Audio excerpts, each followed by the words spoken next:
We had 2 or 3 days, really, of rehearsal before we started shooting, and that was just going onto the location and just sort of getting familiar, letting the camera figure out, well, let me see if they did it like this, then here's how we could shoot it. But none of that was permanent in any way. Once we cut away, we can steal a lot of stuff from the Yeah, because you're old. I mean, the geography is pretty... We would rehearse it and play around with it, experiment, and then when Irwin felt we were ready, then we'd shoot it. And we'd keep rehearsing in a way while you're shooting. If something new happened, we were allowed to explore it. It had to be real, and if something was happening and you denied it, then it would be false. But if I don't, we could just cut it. Yeah. I shouldn't have thrown the line anyways because it's a different dynamic to play Totally. it now, you know? No, so I would just adapt the lines to it. Okay. I think we developed a pretty strong bond of trust. You know, I think you need to have that with any actor, but especially with someone who you're doing physically risky work with, a lot of emotional work. Listen to me. Listen! I want that thing out of your chin, okay?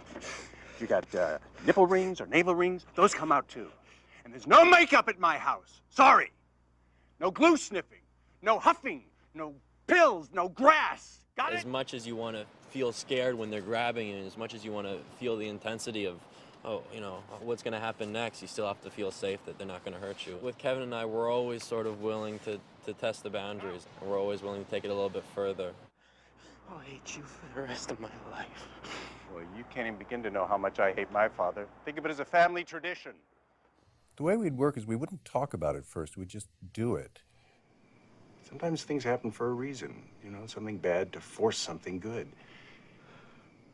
The second or third time we went through it, I went to hug him, which we hadn't planned on. That was my impulse, to embrace him. He started to embrace me and then he blows up. The cliche would be that they hug and everything's fine, but he's, in fact, angry at that moment, Hayden's character. And the hug just kind of gave it even more distance to go. Fuck you. Okay? Fuck you. And then Hayden just started pounding on the wall, and then his hands started bleeding, and so we had to adjust the wall so that he didn't, in fact, fracture his hand beyond repair. Sometimes Irwin wouldn't say cut when the scene was over. He would just let the camera run to kind of see what would happen, whether there was a little epilogue to the scene. Are we finished here? Should I just now dance? You could do a little improvisation to kind of lead you into a scene if a scene began sort of halfway through the action. Instead of just starting it when the camera rolls, we might do a little run-up to it. That was the wonderful way Irwin would allow us to rehearse. The shots grew out of the actors' impulses. So it's a matter of really paying attention to where the characters were either before or after their current performance.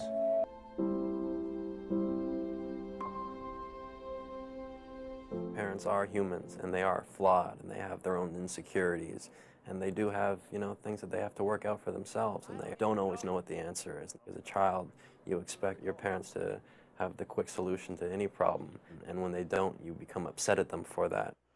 Why don't you tell him that I'm not going? You already promised me. Is this everything? I did say he could go. Jenna is 16 and Hayden is 19. It's incredible. I sometimes wonder what must be going on in their heads. You know, here they are with a whole lot of really old people, and we're all doing the same thing as they are. It's really quite brave. I find them astounding because when I was 16 or 19, I was an appallingly bad actor. I mean, terrifyingly bad. One of the things that really attracted me to the part was that Sam was so far removed from what I know of myself. So having to inhabit a sensibility or a characteristic that was not me, I think, you know, the less you play that is really, you know, the more that you'll be able to communicate.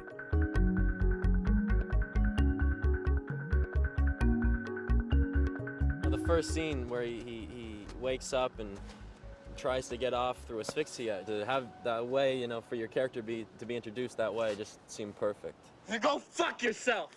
He's a very, very angry kid. He's so pissed off that his father left him, and he's upset, you know, at his mom.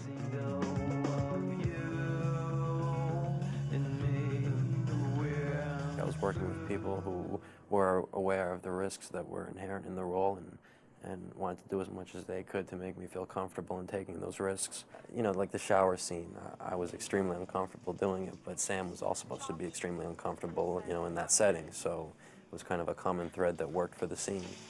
I mean, hello? Yeah, I was wondering. When Hayden came in, there was something special about how he played it so inwardly, to really make you feel that there was a lot of pain going on inside without having to go into histrionics. And Hayden does that beautifully. I mean, there's just a look about him and a casualness about his performance that is riveting and powerful. I had no idea who Hayden was until he showed up, and he just came in and he read with 10 other people reading. And I was kind of knocked out. I thought he was kind of interesting. I had Kevin Kline come out and read with all the potential actors for those co-starring roles. He came in and he read, and I could see Kevin, who is such a trained actor and a Broadway actor who's played everything from Richard III to Hamlet, he just gave me a look as if to say, boy, this guy's really got it. Son, I refuse to just sit here and hand you. I do the work and then you go over it. This movie presented a lot of different challenges than Star Wars did.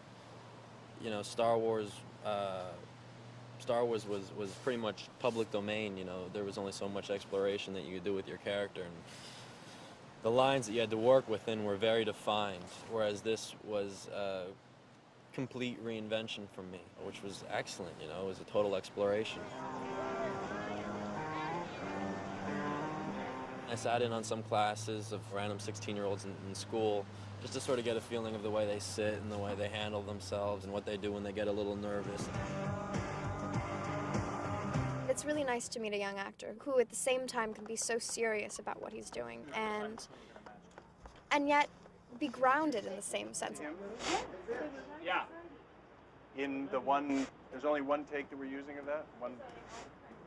A lot of people who completely throw themselves into the characters and are really serious about the acting, it's hard for them to also be, you know, a normal person and not let any of the BS flying around you affect you. And that's the really cool thing about Hayden, is that he's really unaffected by everything. All right, are we ready for another rehearsal? Erwin had a very clear vision of how the character should interact in the film and how defined their relationship should be. But he was also open to letting the actors explore their own insecurities. As long as it sort of coincided with his vision, he was okay. And if we, you know, went off path, then he very gently guided us back on. It was a very unintrusive way of directing. This is my room. Mine, you have no right here. Why can't you just die and leave me alone?